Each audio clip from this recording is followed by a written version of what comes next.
Well, I followed my father into fishing when I was 19 and started fishing for lobsters. Well, my father started with a homemade wooden boat in Morteau, and we fished out of Ilfracombe ever since with the bigger boats. And I've not missed one season since 1985, which is quite depressing.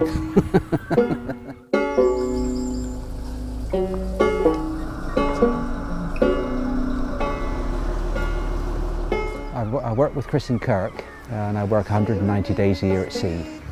We catch crabs and lobsters in the summer months. Yeah, our first spots are outside the harbour on the first bit of rough ground, and then we work bits and pieces of rough ground all the way to Lundy. It's always good for lobster and crab there. I used to lift the pots in until I had a hernia 2 years ago, so now the boys do all the lifting. Chris lifts them in, empties them, Kirk baits and stacks. My only job now is to measure the lobsters and keep the boat straight on the gear. Any lobsters with eggs, any buried hens, we put back. The buried hens are released so that they can carry on and spawn, and then you get ready to shoot the pots away. We have to be very careful where we shoot these pots once we've hauled them, as you can't shoot pots willy-nilly around the island. The east side of the island is a no-take zone, which we have to keep well clear of. Some of our favourite days are when scientists like Sarah come with us to research the lobsters. The wonderful thing about Lundy no-take zone is there's always somebody watching. From the shore, there's somebody with binoculars on you, so it's really easy to police. Just in front of us, 2 green buoys there. It's a long line. It's a long line. We'll always pick up rubbish whenever we can find it. The no-take zone was set up with the agreement of the fishing boats who were here at the time, including myself. This has been the only no-take zone for many, many years, which allowed that opportunity to start looking at the benefits of closing an area to fishing. And so, you know, the research that's gone on, that showed the abundance within the no-take zone, the increased population of lobsters, and the potential for spillover. It's been fantastic ever since.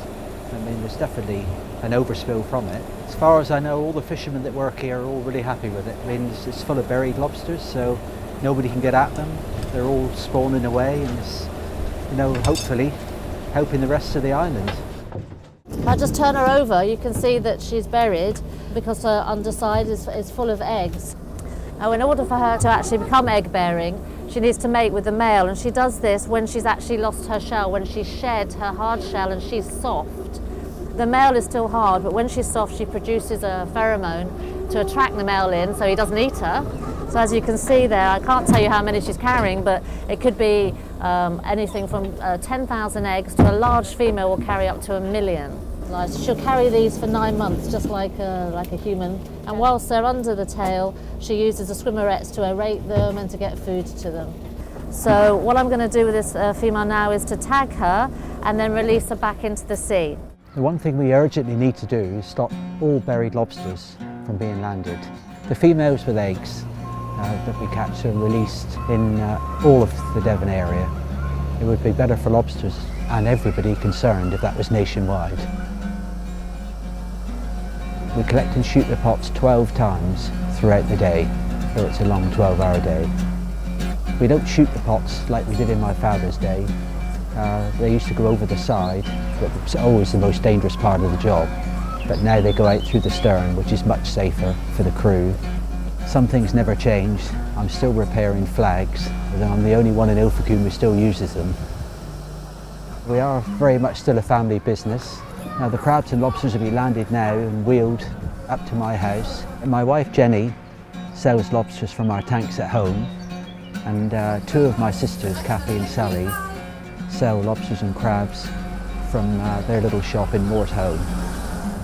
The downside of the job is getting up at 2 o'clock in the morning, which never gets any easier, but I always enjoy every day.